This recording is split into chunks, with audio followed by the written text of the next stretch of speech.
This is the 2016 FRQ, Calculus AB, number 5, Part C is the related rate. Let's read. The funnel contains a liquid that's draining from the bottom. At the instant when the height of the liquid is 3, the radius of the surface of the liquid is decreasing at the rate of 1/5 inches per second. So when it says a rate, it's saying it's a derivative. And the derivative, what's changing? So derivative is something changing compared to something changing. And it says the radius. And since it's decreasing, you know it's negative. And we'll do 1/5 inches per second. Now, and that occurs when h is 3 inches.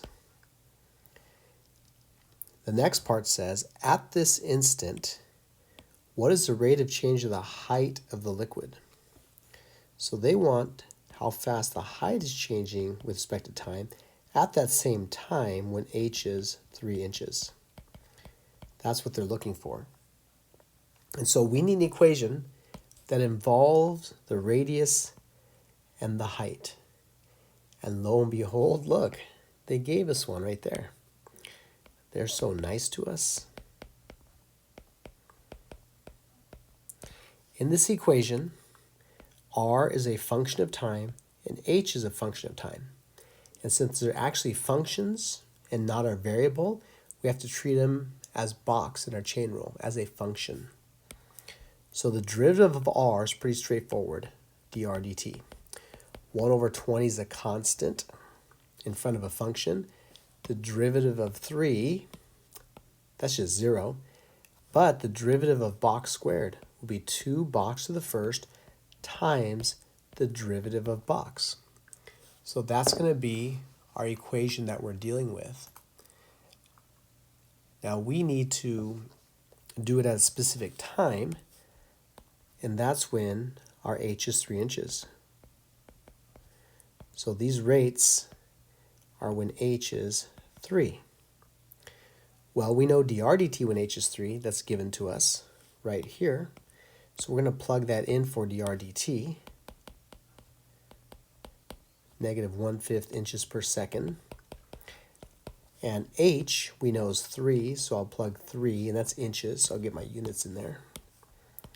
3 inches. And dh dt is what we're looking for when h is 3 inches. So doing our math, those 2's will cancel. I'm going to divide both sides by 3 to get rid of that.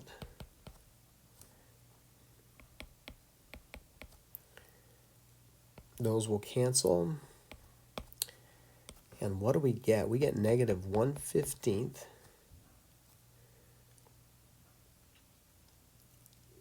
And I think that's our answer. But let me see, something doesn't seem right here.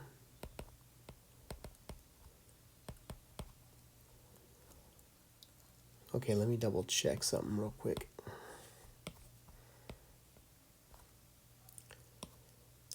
Okay, dr dt, we got that as negative 1/5.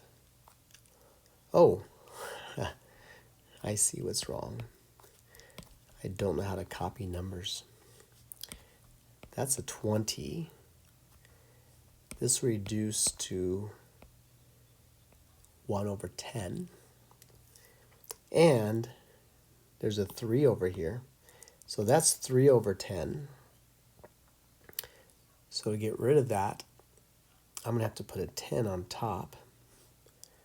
So my apologies here. So I should have multiplied by 10 also to get rid of that 10. And there we go. That's looking much better. So we're going to get 10/15 inches per second, which reduces, you don't have to reduce that. But if you want to divide top and bottom by 5, that's 2/3 inches per second. And there's a negative here. Don't forget that negative. And that's all going to make sense. So what's going to happen to the height as the radius is decreasing. Well, if the radius is decreasing, that means the water's draining. That means the height's going to decrease. So it makes sense that the derivative of h is negative. So make sure that everything is making sense in the context of the problem. And that's it.